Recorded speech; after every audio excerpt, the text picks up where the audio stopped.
So today's video is going to be discussing direction. Why might we need to discuss direction in anatomy? What does that matter? Well, look at it this way. If I were to ask you where on somebody's body is their belly button, you might say, well, it's on the front. But then what if they lay down prone? What if they lay down on their stomach? Now it's no longer on the front, it's on the bottom. Their head is in the front. Well, what if they lay on their back? Now it's on top, in the middle. So we can't use such non-specific terms because the human body can change its orientation.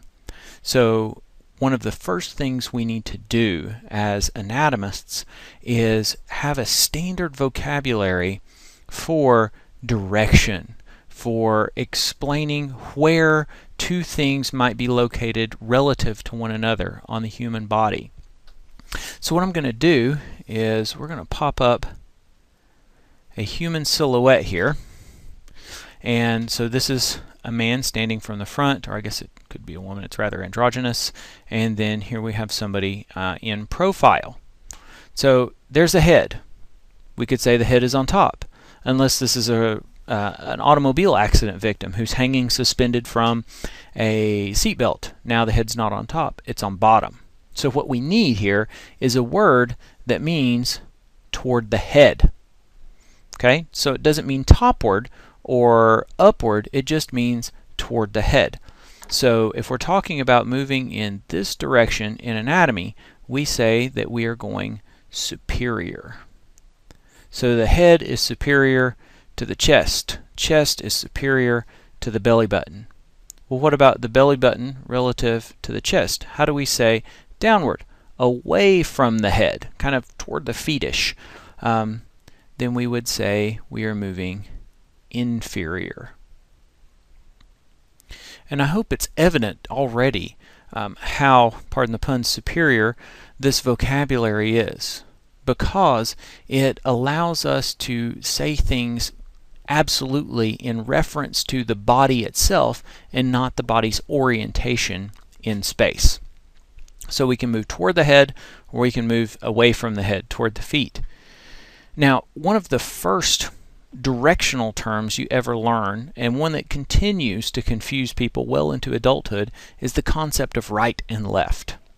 But in anatomy, when we're talking about the right side and the left side, we're talking about the individual to whom we're referring.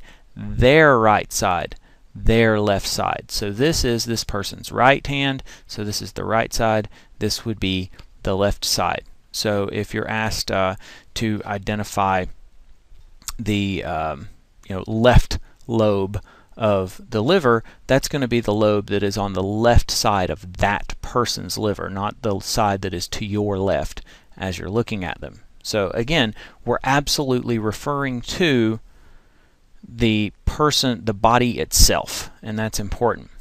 Okay, some other terms. Superior and inferior can be used to refer to the extremities. So the upper extremity, or the arm, although technically the arm is just this bit here, but this whole thing is an upper extremity, and the lower extremity. They're so hypermobile, and their orientation relative to the body can change so easily that we have some special terms.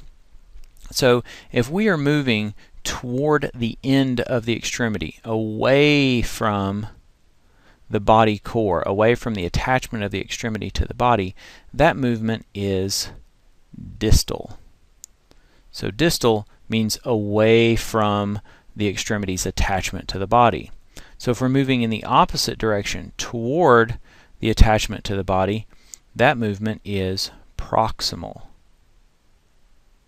So for example, the shoulder is proximal to the elbow. The wrist is distal to the elbow. So if I say to someone, you need to locate this structure, and it's located about 5 centimeters proximal from this other thing, that tells you which direction you need to be looking.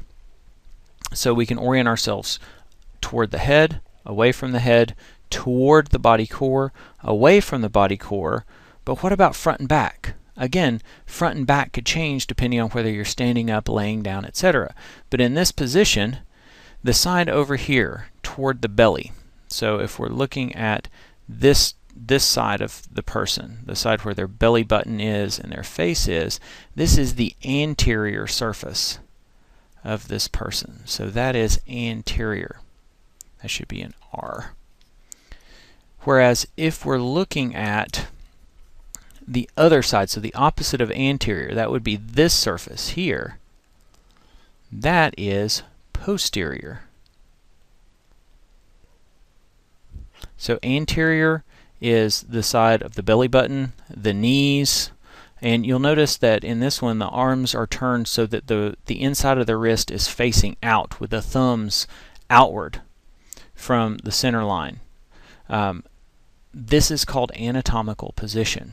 And so when we're talking about the location of something on the upper extremity, we're always talking about it as if the upper extremity is being held in this position with the thumbs turned out.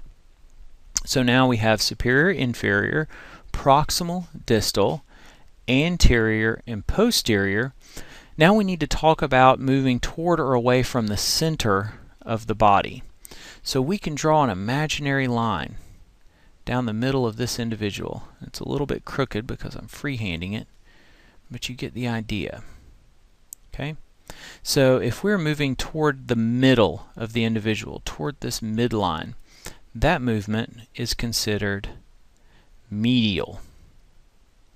Whereas if we're moving away from that midline, that movement is considered lateral.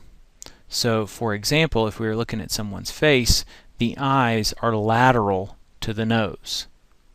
Okay? The nose is medial to the eyes. Now there's one other set of terminology that actually doesn't apply to human beings. It comes to us from studying four-legged animals, like dogs. So here's my rough sketch of a dog. And we use a different set of anatomical terms when we're referring to animals that walk on all fours. But some of those terms have carried over into human anatomy, so I think it's important that we know them. So we're going to begin with movement toward the head. That's where we begin with people. So if we're moving toward the head on a quadrupedal animal, we refer to that as cranial, moving toward the head. However, notice that because this dog is walking on all fours, the opposite direction isn't toward the feet. The feet are down here. That would be kind of a diagonal. So the opposite of cranial is not toward the head, but rather it's toward the tail. And so we would say we are going caudal. So cranial is toward the head, caudal is toward the tail. And this term caudal or derivatives of it does turn up several times in human anatomy, and that's why I think we ought to know it. Now the other two sets, or the other two words that I think are important for us to know is the kind of 90-degree catty-corner to cranial and caudal. So that would be moving either this direction or this direction. So if we're moving this direction upward on the screen toward the animal's spine, that's going to be dorsal. The opposite to that is going to be downward toward the belly or toward the animal's feet, and that's going to be ventral. Dorsal and ventral are going to show up quite a bit. So on people, dorsal is the same as posterior. Ventral is the same as anterior.